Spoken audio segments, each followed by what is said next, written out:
What is going on, guys? So today I want to bring you guys a video. A late model restoration just got their 2018 Mustang GT automatic. That's the 10-speed auto, and the 2018 GT is the Gen 3 Coyote, which has direct injection, more horsepower, and they put it on their dyno.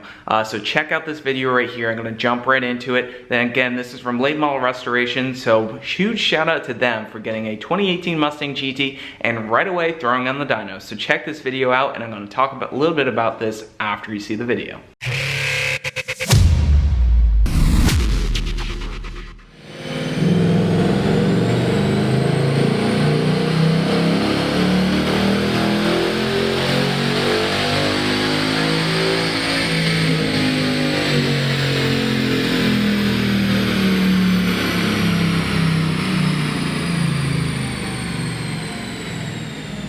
So, as you can see, they just put their 2018 GT on the dyno. This is an automatic car. As you can see in the dyno graph, it was actually only revved to about 6,600 RPM, and that's because they hit the speed limiter in 7th gear. 7th gear is the closest 1-to-1 on the 10-speed auto. And with that, the car made incredible power. 415 rear wheel horsepower and 397 rear wheel torque. So a typical torque number for a Gen 2 Coyote and S550 would be somewhere around 400 foot-pounds of torque. So this thing is pushing out just about the same amount of torque in bone stock form. In this car, another thing to note is that it was only brought up to 6,600 RPM, where 7,500 RPM is the red line.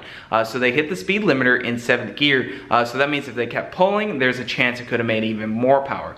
So with an aftermarket calibration, this car will, one, be able to be revved higher on the dyno and therefore make more power, as well as the calibration would be able to increase power by increasing, spark for given octane. And I'm really excited to do that, and especially seeing what there's also so many other things you can do with the tuning on these cars and the direct injection.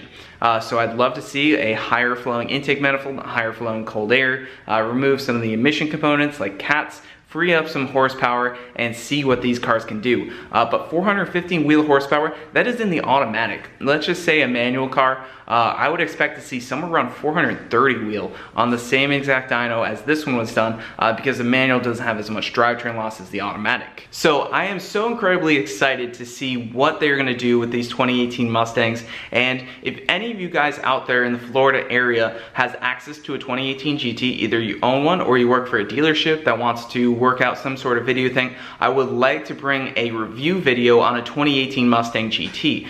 So if you do have access to one, let me know down in the comments, message me on Facebook, Instagram. If you haven't already, like us on Facebook, like us on, or follow us on Instagram. All that stuff is down below. And if you guys do have access to one, let us know. We want to do a video review on one of these 2018s as soon as possible. I'm so excited to see the potential of these cars, and so far it is looking great. And huge shout out to Late Model Restoration for being the first on the dyno on one of these things. If you are new here, make sure you hit that subscribe button down below. Of course, we're going to have a 2018 GT review at some point. We also have a lot of fun cars. We have the Cobra behind me.